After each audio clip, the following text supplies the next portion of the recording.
bodies of water. So that normally means oceans, lakes, rivers. But the more I meditated, the more I realized I'm a body of water. We're bodies of water. And I became very curious about that. And my favorite thing is to be curious about my body. We're told that we're 2/3 water. I don't really get it though, because I'm solid. So how can I be 2/3 water? So I went through in my mind, what are all the liquids I know are in my body? So tears, saliva, snot, stomach acid. I was digging deep. Pus, blood, obviously amniotic fluid, pee. That was about as far as I could get. And I thought, where's the rest? That comes to about 1/3, I would imagine. So where's the rest of the water? And I've just learned that the rest of the water is everywhere. It's in our fascia, which is all of our body tissues. Here's the interesting thing when I learned that, was that I realized I kind of knew it. Because I've been very curious about the motion in my body. I have a memory of seeing my own hands in front of my eyes as a baby and realizing that they seem connected to sensations that I seem to be having, and then that I could actually initiate movement. And that was extraordinary. I was just like, what? I can move this thing and it goes in all these directions. And that's pretty much been the foundation for my life, professionally and personally.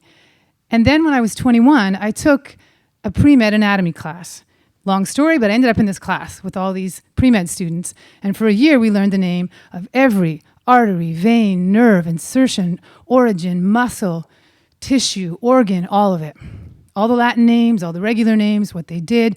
And we went through a cadaver from top to bottom, transversally, I believe the term is, opening the eye, the sinus cavity, all the way through, all the way across the body.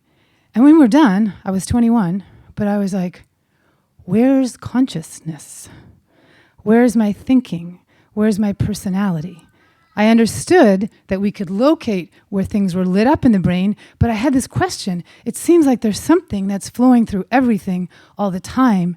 We just can't see it or find it or whatever else the answer was. But that was something that stuck with me for a long time.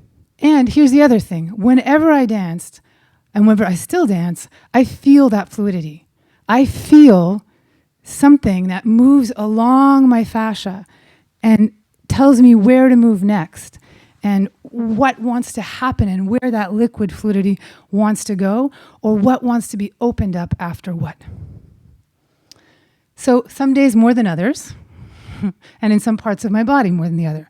So that's the sense of my fascia sometimes isn't as fluid as it is at other times.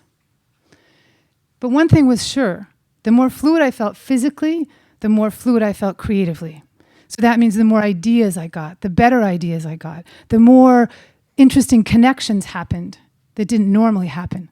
So every time I have a creative challenge or a potential I want to develop in my life, this is fact, I dance it.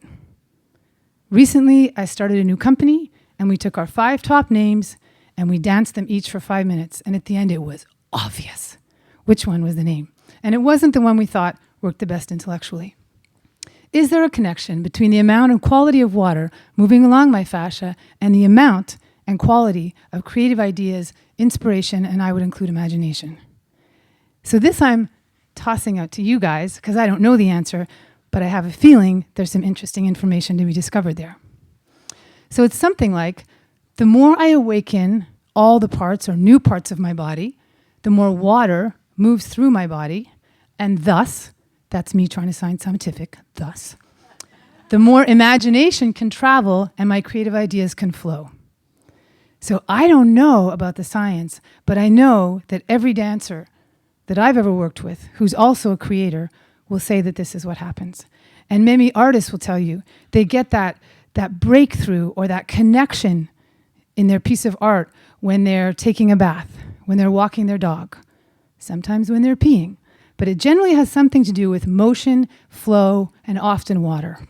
So then when I hear that gel water is a superconductor, and an image begins to form in my mind of circuits, and I also have a sense of currents and something that's being carried through our bodies.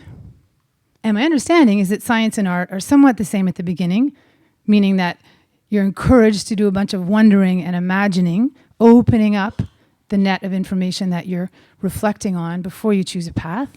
And so I'm going to keep continuing and wondering through kinesthetic exploration and proprioceptive activation and all the things I love to do.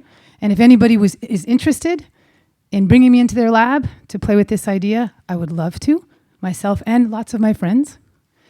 And I would like to play with this new idea that water isn't just a resource that I need to survive and we all need to survive. It is what we're made of. And therefore, it's the conductor for who we are, our ideas, our unique identity, our creativity. Thank you.